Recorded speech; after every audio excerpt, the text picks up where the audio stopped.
E aí, galera, como é que vocês estão? Espero que se cuidando em casa, nesse tempo de quarentena indefinida. E aí eu resolvi gravar a resolução de alguns exercícios para vocês, referente à aula 3. E vou fazer da aula 4 também. Eu vou disponibilizar o gabarito comentado de todas as questões de aula 3 e 4. E aí vocês podem dar continuidade nos exercícios. Mas eu vou estar disponível no WhatsApp também para as dúvidas de vocês, beleza? Então, selecionei alguns. Vamos lá. Da aula 3, o exercício número 2 da FAMERP. O extintor caseiro foi produzido utilizando-se vinagre e bicarbonato de sódio, conforme a figura. Após a inclinação do recipiente, ocorreu o contato entre o bicarbonato de sódio e o ácido acético, presente no vinagre. O resultado dessa reação é a produção de dióxido de carbono, água e acetato de sódio, gerando uma pressão igual a 14,76 atm. Sente que o vinagre é uma solução aquosa de ácido acético, repare no solução aquosa, indique o número de elementos químicos e o número de substâncias existentes no sistema inicial, desconsiderando o ar que ocupa a garrafa. Então, vamos lá. A gente vai considerar, voltando lá no enunciado, as substâncias que foram citadas. Então, o bicarbonato, que está inclusive na representação do desenho, o vinagre, e lembre-se que é uma solução aquosa. Se é uma solução aquosa, a gente tem que considerar a água. Então, o número de elementos, o sódio, hidrogênio, que é presente a todas as substâncias, carbono e oxigênio. Em relação às substâncias, eu já disse, o bicarbonato, o ácido acético, e aí o vinagre a gente considera água e ácido acético, portanto, a água. Mas o que nos interessa mesmo é a letra B.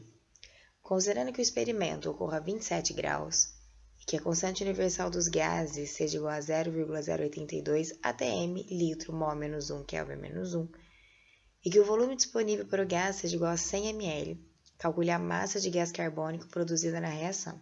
Nós vamos usar a nossa famosa equação de Clapeyron, mas antes, cálculo de massa molar do CO2. Então, a massa molar do CO2 vai lá na tabela periódica, a massa do carbono, mais 2 vezes a massa do oxigênio, chegando aí em 44 gramas por mol. Equação de Clapeyron, a gente precisa da temperatura em Kelvin. Então, soma 273 aos 27 graus. Para calcular, como a gente quer calcular a massa, vamos direto. Então, o número de mol é a massa dada dividido pela massa molar. Aí, a gente substitui pelos dados. A pressão foi dada lá no slide passado. O volume, cuidado, tem que ser em litro, aqui ele trouxe em ml. A massa eu quero, a massa molar eu calculei. O R foi dado, 0,082. Lembrando que esse valor é válido para a pressão em atm e a temperatura em Kelvin. Resolvendo, a gente chega em 2,64. Agora vamos para o exercício 3. Teve gente que mandou dúvida dele. Então vamos lá. Até aqui, ele vai dar uma enroladinha, mas tem um finalzinho que nos interessa. Gelo de fogo, escondido em permafrost, fonte de energia do futuro? Conhecido como gelo que arde, o hidrato de metano consiste em cristais de gelo com gás preso em seu interior. Eles são formados a partir de uma combinação de temperaturas baixas e pressão elevada, e são encontrados no limite das plataformas continentais, onde o leito marinho entra em súbito declive até chegar ao fundo do oceano.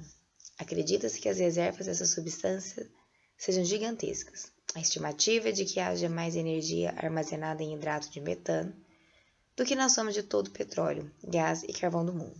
Ao reduzir a pressão ou elevar a temperatura, a substância simples se quebra em água e metano, muito metano. O exercício mesmo começa aqui, que nos interessa, né? Um metro cúbico de composto libera cerca de 160 metros cúbicos de gás à pressão e temperatura ambiente.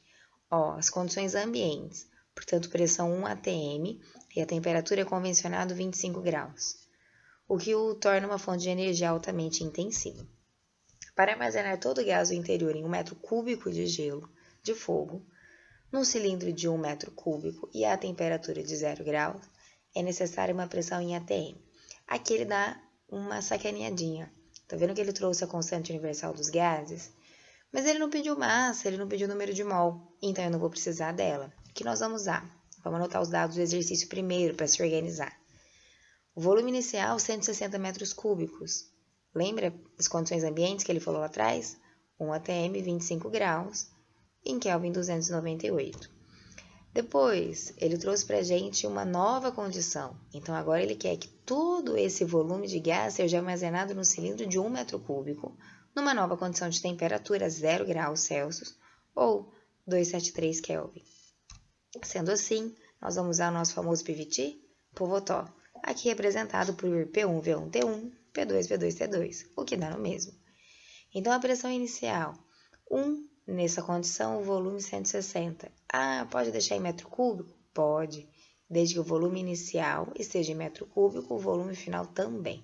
Só a única obrigatoriedade de unidade é temperatura, lembra sempre em Kelvin.